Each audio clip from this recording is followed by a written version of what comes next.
Hello दोस्तों, तो आज हम गुड क्लिनिकल प्रैक्टिस का पार्ट 3 शुरू करने वाले हैं। ठीक है, तो आज हम समझेंगे कि कोड ऑफ फेडरल रेगुलेशन ये क्या होता है। ठीक है ना, ये जो टर्म है CFR, ये बार बार आप सुनोगे।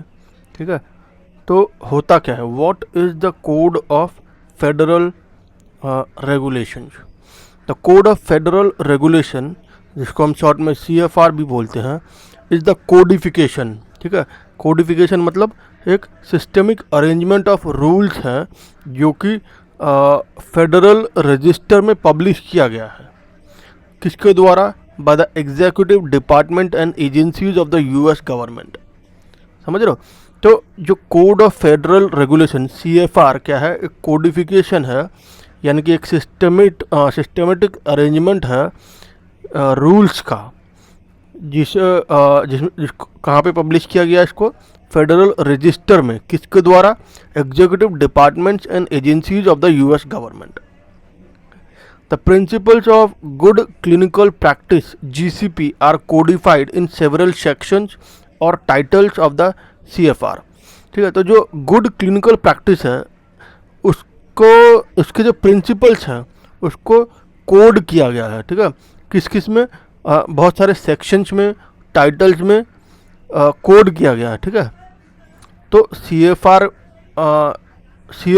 के इस जो उसका क्या बोलते, हाँ, जो गुड क्लिनिकल प्रैक्टिस का जो प्रिंसिपल्स हैं उनको कोड किया गया है बहुत सारे सेक्शंस और टाइटल्स में। ठीक है, non compliance with these regulations में result in suspension of a research study as well as fines and penalties. तो अगर आप इन रेगुलेशंस को नहीं मानते हो या इसका नॉन कंप्लायंस करते हो तो इसकी वजह से जो रिसर्च स्टडी कर रहे थे वो सस्पेंड हो सकता है, यानी कि उसका सस्पेंशन हो सकता है, और साथ ही साथ उसमें या तो फाइन और पेनल्टीज भी लग सकती है। ठीक है, तो अब CFR के किन पार्ट्स से रिसर्चर्स को फेमिलियर होना चाहिए? ठीक है, तो researchers and clinicians participating in clinical trials need to be familiar at a minimum with the following sections of the CFR। ठीक है, which are directly relevant to research involving human participants. ठीक है, तो जो रिसर्चर्स और clinicians हैं, ठीक है, जो कि क्लिनिकल ट्रायल्स में पार्टिसिपेट ले रहे हैं, उनको कम से कम इन जो सेक्शंस हैं CFR के, उनसे वाकिफ़ होना ज़रूरी है। ठीक है, जो कि क्योंकि इनमें जो है डायरेक्ट ह्यूमन पार्टिसिपेंट्स इन्वॉल्व होते हैं। ठीक है, अब ये क्या होते हैं एक बार थोड़ा थोड़ा देख लेते हैं। ऐसा 21 CFR 11, तो this section regulate the handling of electronic data and electronic signatures when an electronic data capture system is used। ठीक है, तो ये जो सेक्शन है ये क्या करता है, ये इलेक्ट्रॉनिक डेटा और इलेक्ट्रॉनिक सिग्नेचर्स को हैंडल करता है। ठीक है, कब? जब electronic data capture system use किया जाता है। ठीक है, तो ये जो है ये किसके द्वारा एनफोर्स किया गया है? ये है food and drug administration, FDA के द्वारा ये एनफोर्स किया जाता है। ठीक है, इसके बाद आता है 21 CFR 50।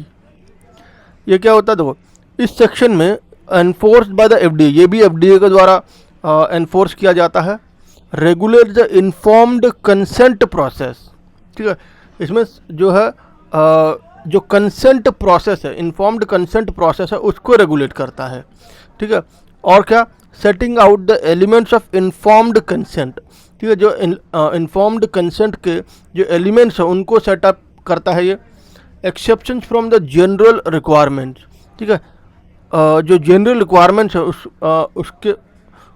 उसमें क्या क्या एक्सेप्शंस होने चाहिए वो भी ये रेगुलेट करता है। एंड अदर रिलेटेड इन्फॉर्मेशन, और दूसरे रिलेटेड इन्फॉर्मेशन को भी ये रेगुलेट करता है। तो मेनली ये क्या काम करता है, जो इन्फॉर्म्ड कंसेंट प्रोसेस है उसको ये रेगुलेट करता है ये सेक्शन। ठीक है, इसका देखते हैं 21 CFR 54। ये क्या करता है? This section enforced by the FDA, ये भी एफडीए के द्वारा एनफोर्स किया जाता है। Regulates investigator conflict of interest, ये क्या करता है, जो इन्वेस्टिगेटर के बीच में जो कॉन्फ्लिक्ट ऑफ इंटरेस्ट होता है उसको ये रेगुलेट करता है। ठीक है, तो अब हम इसका खाली बेसिक समझ रहे हैं, इसके बाद डिटेल में अभी हम नहीं जाएंगे। ठीक है, इसका आता है 21 CFR 56, ये क्या करता है, ये भी एफडीए के द्वारा इन्फोर्स किया जाता है। रेगुलेट द मेंबरशिप, ठीक है, responsibilities and operations of the institutional review boards. ठीक है ना, तो ये किस किस को रेगुलेट करता है, जो इंस्टीट्यूशनल रिव्यू बोर्ड्स हैं, यानी कि जो IRBs हैं, उनके मेंबरशिप, रिस्पॉन्सिबिलिटीज़ और ऑपरेशंस को ये रेगुलेट करता है। इसका आता है 21 CFR 312, ये भी एफडीए के द्वारा एनफोर्स किया जाता है। ये किसको रेगुलेट करता है, regulate the conduct of studies involving the use of investigational new drugs. ठीक है, तो ये किसको रेगुलेट करता है, जो इन्वेस्टिगेशनल न्यू ड्रग्स हैं, जो न्यू ड्रग्स आई हैं, उनकी जो इन्वेस्टिगेशन में जो स्टडीज़ की जा रही हैं, उनको ये रेगुलेट करता है। ठीक है, उसका आता है 21 CFR 314, ये भी एफडीए के द्वारा इन्फोर्स किया जाता है। ये किसको रेगुलेट करता है, regulate the application procedure for approval of new drugs. ठीक है, तो जो न्यू ड्रग्स के जो अप्रूवल है, उसका जो एप्लीकेशन प्रोसीजर है, उसको ये रेगुलेट करता है।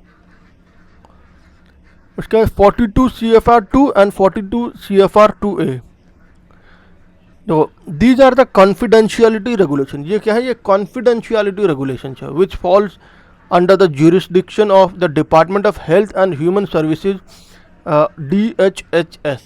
ठीक है, तो ये जो है, ये department of health and human services यानी कि DHHS के अंडर फॉल करता है। Section 2 deals with the confidentiality of alcohol and drug use patient records. ठीक है, जो सेक्शन 2 है, यानी कि ये वाला जो सेक्शन है, ये किससे डील करता है, जो पेशेंट रिकॉर्ड में जो अल्कोहल और ड्रग यूज़ है उसकी कॉन्फिडेंशियलिटी से ये डील करता है। ठीक है ना, कि जो पेशेंट के रिकॉर्ड में जो पेशेंट अल्कोहल या ड्रग यूज़ कर रहा है, तो उससे रिलेटेड जो भी इंफॉर्मेशन है उसको कॉन्फिडेंशियल रखने के लिए जो है ये सेक्शन मतलब हेल्प करता है। Section 2A deals with the protection of research participants identity. जो 2A है, यानी कि जो सेक्शन 2A है, ये जो पार्टिसिपेंट, जो रिसर्च पार्टिसिपेंट की जो आइडेंटिटी है, उससे उसको प्रोटेक्ट करता है ये। ठीक है ना, इसका आता है 45 CFR 46, ये क्या करता है, देखो, this regulation governs federally funded research whether conducted or supported inside or outside the US। ठीक है, तो ये क्या करता है, देखो, जो फेडरली फंडेड रिसर्च है, ठीक है, चाहे वो US के अंदर हो या बाहर हो, उसको ये रेगुलेट करता है। ठीक है ना, सब part A also known as a common rule provide the basic policy for human research protections, define human research subject, outlines when research is exempt, and establishes informed consent standards। ठीक है ना, अब इसके अंदर भी सब पार्ट ए होता है। ये क्या करता है, जो सब पार्ट ए को हम कॉमन रूल कहते हैं, ये क्या करता है, जो ह्यूमन रिसर्च सब्जेक्ट के प्रोटेक्शन के लिए पॉलिसी देता है, और जो ह्यूमन रिसर्च सब्जेक्ट को डिफाइन करता है। ठीक है, या जब रिसर्च को एग्जेम्प्ट कर दिया जाता है, उसके लिए जो आउटलाइन बनानी होती है, उसको ये रेगुलेट करता है, और जो इन्फॉर्म्ड कंसेंट के जो स्टैंडर्ड्स हैं उसको ये इस्टेब्लिश करता है। ठीक है, शायद आता है सब पार्ट B, C और D, इसमें क्या होता है, include provision for pregnant women, neonates, infants and children and prisoners in research study. ठीक है ना, तो जो सब पार्ट B, C और D है, इसमें कौन कौन आते हैं, इसमें आते हैं प्रेग्नेंट वुमेन, नियोनेट्स यानी कि नवजात शिशु, इन्फेंट्स और बच्चे, और जो प्रिजनर्स हैं उनके ऊपर जो रिसर्च स्टडीज की जाती है, वो सारे इन सब पार्ट्स में इंक्लूड किया जाता है। ठीक है, ये भी जो है DHHS से यानी कि department of health and human services के द्वारा एनफोर्स किया जाता है। ठीक है ना। अब देखते हैं 45 CFR 160 एंड 45 CFR 164। ठीक है ना। ये जो है ये health insurance portability and accountability act, HIPAA privacy rules को रेगुलेट करता है। ठीक है, जो कि ये भी जो है DHHS के द्वारा रेगुलेट किया जाता है। ठीक है, तो आज के लिए बस इतना ही। अगली क्लास में इससे आगे हम देखेंगे।